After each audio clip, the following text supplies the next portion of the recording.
It was their first night in the house. Emma and David had just moved into the old cottage at the edge of town. The place had been empty for years, and despite the peeling wallpaper and creaky floorboards, Emma loved the charm of it. David had his doubts, but he didn't want to ruin the moment, so he kept his reservations to himself. That night, as they settled into their new bedroom, Emma drifted off into a light sleep. But at around 2 a.m., she was jolted awake by a noise. It was coming from the kitchen, the faint clinking of silverware and the shuffling of something heavy.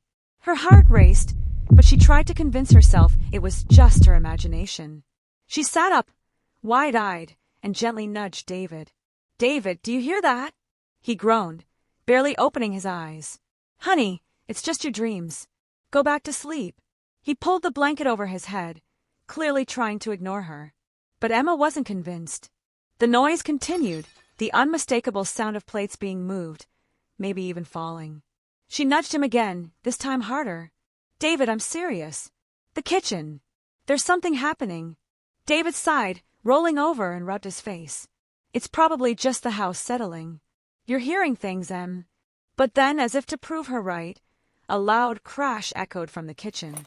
The sound of falling plates shattered the silence of the night.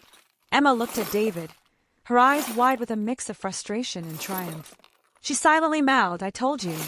David froze, staring at the ceiling, then slowly turned to her, his eyes wide, and gave a look that clearly said, "I know." Shaking off his sleepiness, he sat up, his mind racing. "All right," he said, a hint of disbelief in his voice. "Let's deal with this."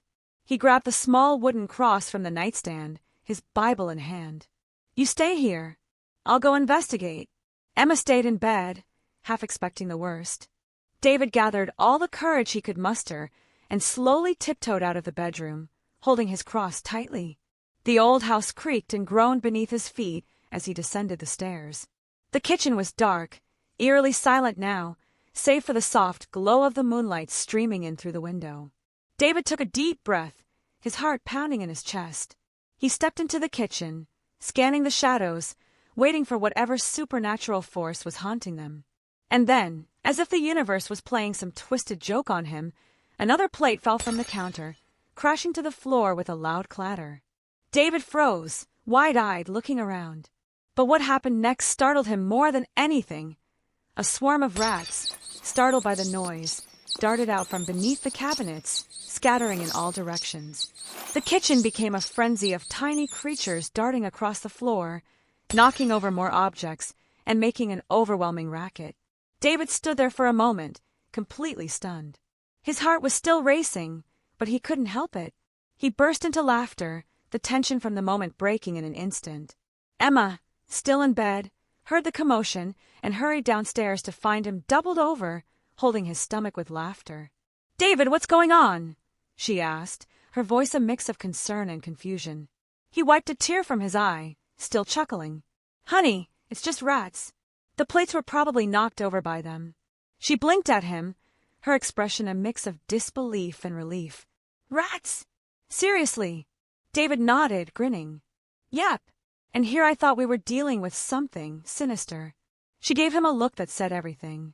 "I told you there was something wrong with this place." David just laughed harder, shaking his head. "Well, turns out the only thing haunting us is a rodent infestation."